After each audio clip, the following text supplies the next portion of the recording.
दोस्तों, इजराइल का लेबनान पर धुआंधार या यूं कह लीजिए कि लगातार हमला जारी है। लेबनान पर हमले के पैटर्न से लगता है कि इजराइल गजा की तरह लेबनान को मिटा देना चाहते हैं। लेबनान के शहर त्रिपोली में भी इजराइल ने हमला किया है। इजराइल हमास से लेकर हिजबुल्लाह के कमांडरों को मारने का दावा किए जा रहा है, लेकिन इन सब की पुष्टि नहीं हो पाती है। लेबनान के स्वास्थ्य मंत्रालय का कहना है कि अभी तक 2000 से अधिक लोग मारे गए हैं। अल जजीरा ने यह भी रिपोर्ट किया है कि उत्तरी लेबनान के त्रिपोली शहर में हवाई हमले के बाद लेबनान का हर व्यक्ति एक ही सवाल पूछ रहा है, क्या हमारे देश में एक भी इलाका सुरक्षित है? इन बेतहाशा हमलों को देखते हुए ब्रिटेन से लेकर दक्षिण कोरिया तक 23 देशों ने अपने अपने नागरिकों को विमान सेवा और विशेष विमानों से निकालना शुरू कर दिया है। लेबनान को लेकर इजराइल की चेतावनियां भी गजा से मिलती जुलती हैं। गजा में भी इजराइल यही कर रहा था, कभी चेतावनी देता था उत्तर चले जाएं, कभी कहता था दक्षिण चले जाएं। इसी तरह लेबनान में भी इजराइल कर रहा है। अस्पतालों को भी निशाना बनाया जा रहा है ताकि घायलों को इलाज ना मिल सके। पहले ही बम धमाकों में घायलों से अस्पताल के बंद होने की खबर है, क्योंकि डॉक्टर नहीं आ रहे हैं। उन्हें लग रहा है कि गजा की तरह लेबनान में भी अस्पतालों को टारगेट किया ही जाएगा। साउथ लेबनान अस्पताल के निदेशक ने CNN को बताया है कि अस्पताल पर इजराइल की ओर से स्ट्राइक की गई है। हमले में 7 लोगों की मौत की खबर है। इसके बाद अस्पताल को खाली करना पड़ा। दक्षिण लेबनान में करीब 40 अस्पतालों और स्वास्थ्य इकाइयों पर हमला किया गया है। पिछले 24 घंटों में 28 स्वास्थ्य अधिकारियों की मौत हो चुकी है। इन सब के कवरेज को लेकर विदेशी मीडिया की निंदा हो रही है कि इजराइल के हमलों के बारे में आधी अधूरी रिपोर्टिंग की जा रही है। इजराइल के अत्याचार को नहीं उबारा जा रहा है और ना ही लेबनान के लोगों की त्रासदी को, उनके मानवीय संकट को बताया जा रहा है। लोग ट्विटर जैसे अखबारों की हेडलाइन का विश्लेषण कर रहे हैं। ये स्क्रीनशॉट हमने इतिहासकार यसियल रेड के ट्वीट हैंडल से लिए हैं, जो नियमित रूप से हेडलाइन का विश्लेषण करती संपादक का काम है। सही वाक्य लिखना, सही सूचना देना और गलतियों को संपादित करना, गैर जरूरी चीज़ों को हटा देना। न्यूयॉर्क टाइम्स की इस रिपोर्ट को देखिए, लोगों ने अपनी तरफ से एडिट किया है। हेडलाइन से पता ही नहीं चलता कि इजराइल ने हमला किया है। तो बेरूत से पहले इजराइल ईयर स्ट्राइक लिख दिया है, जोड़ा है, और हाँ, ईयर स्ट्राइक से पहले इजराइल लगा दिया है, जिससे पाठक को पता चले ईयर स्ट्राइक किसने की है। इस ट्वीट में देखिए, लिखा है अस्पतालों पर बम गिराए जा रहे हैं, लेकिन इस बात का जिक्र ही नहीं कि ये बम और मिसाइलों इजराइल की ओर से आ रही हैं। इन खबरों के लिखने का तरीका ध्यान से देखिए, व्याकरण का खेल समझ आएगा, क्योंकि वाक्यों से कर्ता गायब कर दिया गया है। बिना कर्ता के ही क्रिया है, जिसे पैसिव वॉइस कहते हैं। जैसे मिसाइल अपने आप आकर अस्पताल के ऊपर गिर गई है। कहीं से बम घूमता फिरता अपने आप लेबनान के लोगों पर गिर गया है। किसने गिराया इसका नाम नहीं, जिसने भी बम गिराया उसे आक्रांता तक नहीं लिखा जाता है। अगर यही वाक्य एक्टिव वॉइस में लिखा जाता तो लिखते कि Israel bombers kill dozen of health workers in Lebanon, मगर मौजूदा हेडलाइन से इजराइल गायब है। BBC की इस हेडलाइन में आप देख सकते हैं कि एक्टिव वॉइस में बताया गया है कि ईरान ने इजराइल पर 180 बैलिस्टिक मिसाइल दाग दिए हैं। इस हेडलाइन का उदाहरण देते हुए इतिहासकार यसियल रेड ने दिखाया है कि कैसे BBC ने अपनी हेडलाइन को बाद में अपडेट कर प्रमुखता से ये जानकारी शामिल की। इजराइल के हमले से एक पिता के नवजात जुड़वा बच्चों की मौत हो गई। पहले की हेडलाइन में इजराइल का नाम नहीं था। एक नई हेडलाइन में BBC ने लिखा है, वेस्ट बैंक में इजरायली ईयर स्ट्राइक में 18 लोग मारे गए। जब इजराइल का नाम लिया जा सकता है, तब फिर क्यों नहीं लिया जा रहा है? आपके सामने आपका वर्तमान गायब किया जा रहा है। भारत में भी गोदी मीडिया इसी तरह का खेल खेलता है। एक नई तरह की भाषा आपके दिमाग में डाली जा रही है। इन अखबारों के ये वाक्य किसी हथियार से कम नहीं, पढ़ने वाले साधारण पाठ के विवेक को ही भोत कर देते हैं। तो बम से नुकसान केवल लेबनान में नहीं हो रहा है, उन अखबारों को पढ़ने वाले दूर देशों के पाठकों को भी हो रहा है। वैसे हमारा मीडिया स्त्रियों के साथ हिंसा की खबरें दिखाते हुए इस एक्टिव वॉइस पैसिव वॉइस के खेल को खूब खेलता है। स्त्री के साथ यौन हिंसा हुई लिख दिया जाता है। हिंसा करने वाला भाषा के स्तर पर ही अपनी करनी से मुक्त हो जाता है, इसलिए सही खबर तक पहुंचना मुश्किल हो रहा है। और खबरों को पढ़ने के लिए आपको भाषा का व्याकरण भी ठीक करना होगा, फिर से समझना होगा, ताकि उसके चश्मे में या चश्मे से आप खबरों के वाक्यों को देख सकें। ज़्यादातर खबरों में इजराइल का ही नज़रिया है। WHO का कहना है कि 2 सप्ताह के भीतर 37 अस्पताल बंद करने पड़े हैं। BBC के संवाददाता जोएल गुर ने रिपोर्ट किया है कि इजराइल के हमलों के कारण दक्षिणी लेबनान में 4 अस्पतालों को बंद कर दिया गया। जिस तरह से एम्बुलेंस और अस्पतालों को निशाना बनाया जा रहा है, डॉक्टर अस्पताल नहीं आ रहे हैं। इजराइल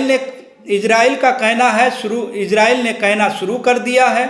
अस्पतालों की गाड़ियों से हिजबुल्ला अपने लड़ाके और हथियारों को मोर्चे पर पहुंचा रहा है। यही दलील गजा के समय इजराइल दे रहा था कि अस्पताल में हमास के लोग छुपे हुए हैं। इन बयानों से और इनकी भाषा से पता चल रहा है इजराइल लेबनान में गजा दोहराना चाहता है। उसके लिए अपनी इन बातों का कोई मतलब नहीं, उसे बस हमला करना है, बम गिराने हैं। पिछले साल जब गजा के अहली अस्पताल पर इजराइल ने हमला किया तब पूरी दुनिया निंदा कर रही थी। अस्पतालों की बात हर जगह हो रही थी, इस बार गायब है। ऑक्सफैम का अध्ययन बताता है कि किसी भी एक साल में इजराइल की सेना ने जितनी महिलाओं को मारा है, बच्चों की हत्या की है, उतनी तबाही किसी ने नहीं मचाई। न्यूनतम संख्या के हिसाब से भी देखिए तो पिछले 12 महीने में गजा में 11,000 बच्चे मारे गए हैं और 6,000 महिलाएं। हर 3 घंटे पर इजराइल के बमों ने गजा में स्कूल, अस्पताल और राहत शिविरों को निशाना बनाया गया है, जबकि युद्ध के नियमों के अनुसार इन जगहों पर हमला नहीं किया जाता था। इससे पहले 2016 में इराक के युद्ध में एक साल में 6,600 महिलाएं मारी गई थी। हमने आपको 4 अक्टूबर के वीडियो में बताया था कि अमेरिका के 999 डॉक्टरों ने राष्ट्रपति जो बाइडेन को पत्र लिखा है और उसमें बताया है कि गजा में 1.25 लाख से अधिक लोगों को मार दिया गया है। उस हिसाब से मारी गई महिलाओं की वास्तविक संख्या गजा में 6,000 से भी ज़्यादा होनी चाहिए। लेबनान के अस्पतालों की सूचना तो है, मगर वहाँ की तबाही का कोई चेहरा नहीं है जिससे आप जुड़ सकें और समझ सके। लगता है अस्पतालों पर बम गिराना अब सामान्य हो गया है। युद्ध का ये नया नियम बन गया है, कहीं बम गिराए ना गिराए, अस्पताल पर सबसे पहले बम गिराना है। इजराइल ने लेबनान के अस्पताल को हिजबुल्ला का कमांडर सेंटर बताकर उस पर रॉकेट दाग दी, जिस तर्क से पूरे गजा को निस्त नाबूद किया था। दोस्तों, अब यहाँ पर यह समझने वाली बात है कि जिस तर्क से पूरे गजा को निस्त नाबूद किया था, फॉरेंसिक आर्किटेक्चर एक इन्वेस्टिगेटिव मीडिया आउटलेट है। ये बचे हुए सबूतों के आधार पर किसी जगह पर होने वाली घटना का विश्लेषण करते हैं। इस संस्था के रिसर्च जूलियन नो गिटार्ट ने जांच कर बताया है कि कैसे इजराइल ने साल भर में गजा की अलग अलग बेकरी पर टारगेट किया, निशाना बनाया, आर्टिफिशियल इंटेलिजेंस का प्रयोग किया, बेकरियों को टारगेट किया ताकि आसपास लाइन में लगे लोग मार दिए जाएं और बेकरी भी बंद हो जाए, भूखमरी फैल जाए। कुछ मामलों में बेकरी के आसपास वाले इलाके पर बम गिराए जाते थे। संयुक्त राष्ट्र से आटा मिलने के कुछ घंटे बाद एक बेकरी को बम से उड़ा दिया गया। गजा में बेकरी हमेशा से मानवीय सहायता का केंद्र रही है। इजराइल के हमले के बाद ये सहायता मिलने के और भी ज़रूरी केंद्र बन गए। बेकरियों पर बढ़ते हमलों ने विस्थापितों और भूखमरी के शिकार लोगों को ज्यादा खतरे में डाल दिया। वहीं दूसरी तरफ सुरक्षा मामलों के जानकार ईरान की ताकत का विश्लेषण कर रहे हैं कि उसके पास इस तरह के हथियार हैं और उनकी क्षमता क्या है। ईरान ने 180 मिसाइलें दागकर अपनी ताकत का इजहार कर दिया है। इन मिसाइलों को सफलतापूर्वक टारगेट तक पहुंचाकर उसने बता दिया कि इसमें या इससे भी बड़ा हमला करने की क्षमता रखता है। भले ही ईरान ने पहली बार में किसी मानव बस्ती को टारगेट नहीं किया, लेकिन ज़रूरत पड़ी तो ऐसा कर सकता है। इससे पहले 13 अप्रैल को ईरान ने क्रूज मिसाइलें और ड्रोन से हमला किया। इस बार उसने उससे भी तेज गति से पहुंचने वाली बैलिस्टिक मिसाइलों का इस्तेमाल किया। गति के कारण ही इजराइल इन मिसाइलों को रोक नहीं पाया। वॉल स्ट्रीट जर्नल के एक विश्लेषण में दावा किया गया है कि 32 मिसाइलें अपने टारगेट के भीतर गिरी हैं। 32 मिसाइलों का टारगेट पर हिट करना बहुत बड़ी बात है। अब इससे पता चलता है कि इजराइल की वायु रक्षा प्रणाली के बारे में जो दावा किया जाता था कि अवधेत है, उसमें उतनी सच्चाई नहीं। इजराइल के पास भले ही arrow two arrow anti missile defence system, मगर इनकी संख्या बहुत सीमित और ये सिस्टम ईरान की ही है। दोस्तों, अब इससे ये पता चलता है कि इजराइल की वायु रक्षा प्रणाली के बारे में जो दावा किया जाता था कि अवैध है, उसमें उतनी सच्चाई नहीं है। तो इजराइल के पास भले ही arrow two arrow anti missile defence system मगर इनकी संख्या बहुत सीमित और ये सिस्टम ईरान की मिसाइलों से कहीं ज़्यादा महंगा है। अभी तक टेल ऑफ एयरबेस की कोई साफ सुथरी तस्वीर भी नहीं आई है। अंदाज़ा मिलता है कि यहाँ पर हथियारों का जो भी भंडार रहा होगा उसे नष्ट किया गया होगा।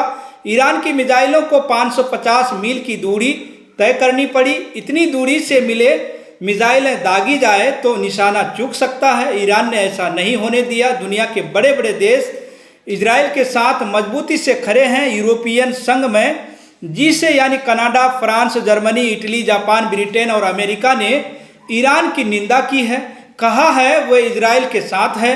तो इसमें हैरानी की कोई बात नहीं है। इन देशों को इजराइल के साथ ही होना है। इजराइल की हर खता में खूबी देखने का इनके पास एक ऐसा चश्मा है जो किसी के पास नहीं है। रॉयटर्स की हुमे प्रमुख की एक एक्सक्लूसिव खबर आप तक शायद ना पहुंचे। रॉयटर्स ने पेंटागन और अमेरिकी सरकार के कई आधिकारिक ईमेल की जांच की है। तत्कालीन deputy assistant secretary of defence for the Middle East Dana Stroul ने 13 अक्टूबर को राष्ट्रपति बाइडेन को एक ईमेल लिखा, जिसमें वह अंतर्राष्ट्रीय रेड क्रॉस के एक विश्लेषण के बारे में बता रही थी। राष्ट्र लिखती हैं कि रेड क्रॉस की रिपोर्ट ने उन्हें झकझोर दिया है। इस हमले के कारण अमेरिका के अरब देशों से रिश्ते बिगड़ सकते हैं। ये रिपोर्ट बताने का प्रयास करती है कि इसी कारण बाइडेन पर यह दबाव पड़ा कि वे फिलिस्तीन को लेकर भी संवेदना व्यक्त करें और गजा की मदद करें। 15 अगस्त को दाना स्ट्राउन न्यूयॉर्क टाइम्स में एक लेख लिखती है कि अभी भी समय है मध्य पूर्व में एक विस्तृत युद्ध रोकने का। उसके बाद दिसंबर 2023 में इस पद से इस्तीफा दे देती है। इसी संदर्भ में 24 सितंबर की प्रोफेसर पब्लिका की एक खबर देखिए। अमेरिका कानून के तहत ये नियम है कि अगर कोई देश अमेरिकी मानवीय सहायता को ज़रूरतमंदों तक पहुंचाने से रोकता है तो अमेरिका उस देश को हथियार नहीं दे सकता। प्रोफेसर पब्लिका ने लिखा है कि इसी साल अप्रैल में अमेरिकी सरकार की 2 एजेंसियों ने एंटोनी ब्लिंकन को ये जानकारी दे दी थी कि इजराइल जानबूझकर गजा में जाने वाली सहायता को रोक रहा है, मगर ब्लिंकन और बाइडेन प्रशासन ने इस रिपोर्ट को स्वीकार नहीं किया और कांग्रेस के सामने कहा, हमें नहीं लगता कि इजराइल अमेरिकी मानवीय सहायता को रोक रहा है। यानी जानकारी होते हुए भी हथियारों की सप्लाई जारी रहे, इसके लिए अपनी ही संसद से ये जानकारी छिपाई गई। लेकिन दुनिया इस खेल को समझ रही है, समझना भी पड़ेगा। कौन नहीं जानता कि अमेरिकी मदद नहीं मिलती तो इजराइल 1 साल तक गजा पर बमबारी नहीं कर पाता। खुद उसके डॉक्टर और नर्स पत्र लिख रहे हैं कि अमेरिका इस पागलपन को तुरंत बंद करवाए, हथियारों की सप्लाई रोके, अंतर्राष्ट्रीय नियमों का उल्लंघन अब फालतू बात है। इजराइल ने बता दिया है कि उसके लिए कोई नियम नहीं है, वह अपने आप में अंतर्राष्ट्रीय नियम है, एक ही नियम है, वह बम गिराए और अमेरिका चुपचाप बमों की सप्लाई करेगा। तो दोस्तों, आप इस पूरे मुद्दे को लेकर, आप इस पूरे रिपोर्ट को लेकर आपके मन में क्या ख्याल आ रहा है, आपके मन में कैसा सवाल आ रहा है, आप अपनी राय कमेंट बॉक्स में हमें ज़रूर लिखिएगा। और जितना हो सके चैनल को ज़्यादा से ज़्यादा शेयर कीजिएगा, चैनल को सब्सक्राइब भी कीजिएगा। तो दोस्तों, फिलहाल इस रिपोर्ट में इतना ही, फिर मिलेंगे अगली खबरों के साथ। आप सभी का बहुत बहुत शुक्रिया, धन्यवाद।